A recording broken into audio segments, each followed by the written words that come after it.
Assalamu alaikum students, hope so all of you will be fine and enjoying good health. आज का हमारा topic है diseases associated with the pregnancy, lecture number 3. Next diseases are urinary tract infection in pregnancy, means that urinary tract का infection हो सकता है during pregnancy में. A urinary tract infection UTI is also called bladder infection. इसे bladder का infection भी कहा जाता है. इस bacterial inflammation in the urinary tract, means that bacteria की वजह से इन्फ्लेमेशन सूजन हो जाती है urinary tract में. Pregnant women are at increased risk for UTIs, means that pregnant ladies होती हैं उनमें ग्रेटर रिस्क होता है कि ये UTI इन्फेक्शंस का. Starting in week 6, means that 6 week of pregnancy पे ये स्टार्ट हो सकता है. थ्रूआउट वीक 24 तक जाएगा. Because of changes in the urinary tract, क्योंकि यूरिनरी ट्रैक्ट में हमारे चेंजेस हो रही हैं, इस वजह से ये प्रेगनेंट लेडी में ज़्यादा होता है यूटीआई का risk. The uterus sits directly on the top of the bladder, because हमारे यूट्रस में सारी चेंजेस होती हैं, लेंथ में, उसकी स्ट्रेंथ में, उसके वेट में, उसके मसल्स में, सारी चीज़ें डबल हो रही होती हैं, सारी चीज़ें इंक्रीज़ हो रही होती हैं because of the pregnancy, because of the foetus in the uterus, because of its development. Because of this क्या होता है कि हमारे यूरिनरी ट्रैक्ट में 6 से 24 वीक्स तक के चांसेस होते हैं, ज़्यादा रिस्क होता है कि प्रेगनेंट लेडी यूटीआई उसको हो जाए. ओके, उसको ये डिसीज़ एसोसिएट हो जाए during pregnancy. Next one is the sexual transmitted disease. Sexual transmitted disease are caused by sexually transmitted infections. कि अगर हमारे कोई लेडी है वो अपने हस्बैंड से सेक्सुअली अटैच्ड है, तो अगर उसके हस्बैंड को वो डिसीज़ होगी तो वो लेडी में भी वो हो जाएगी during pregnancy. This are separate mainly by sexual contact. वही बात है कि सेक्सुअल कॉन्टैक्ट से मेनली सेपरेट होती हैं. Sexual transmitted diseases are caused by bacteria, viruses और पैरासाइट्स. ये बैक्टीरिया, वायरसेस और पैरासाइट्स की वजह से भी हो सकती है एक पार्टनर को. अ सेक्सुअल ट्रांसमिटेड इन्फेक्शन में pass from person to person in blood.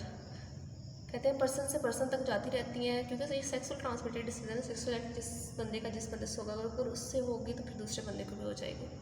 Blood में भी जा सकती है, सीमन से और vaginal and other bodily fluids के ज़रिए भी ये जा सकती है. Next one disease is trichomoniasis. Trichomoniasis are commonly sexual transmitted infections caused by a parasite. Means that एक sexual transmitted infection है जो एक person को किस वजह से होगा, पैरासाइट के काटने की वजह से होगा. ये women trichomoniasis can cause a full smelling vaginal discharge. अगर एक वुमेन है, अगर उससे ये डिसीज़ है तो उसको कैसे पता चलेगा कि उसकी वजाइनल डिस्चार्ज में से बहुत गंदी स्मेल आएगी. जेनिटल ईचिंग होगी, उससे जेनिटल सारा एरिया में उसको खारिश होगी. पेनफुल यूरिनेशन, उसको बहुत ज़्यादा दर्द से उसको यूरिन होगा. Man who have trichomoniasis typically have no symptoms. लेकिन जो मैन होते हैं अगर उन्हें ये डिसीज़ होगी तो हम उनके ज़्यादा सिम्टम्स नहीं नज़र आते. Next one is the candidiasis.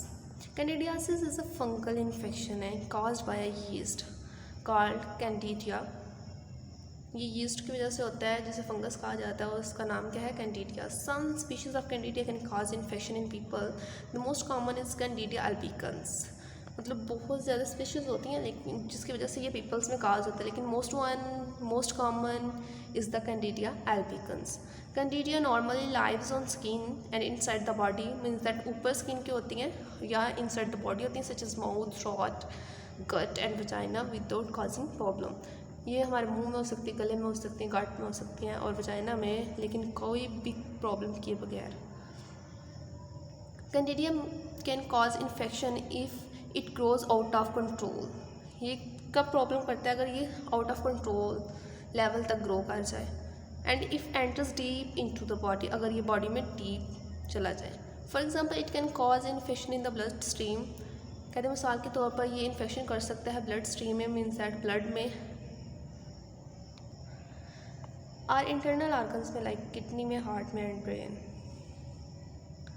Hope so these topics are clear. If you have any question that you can ask freely to me. That are the diseases associated with the pregnancy. Okay, Allah Hafiz.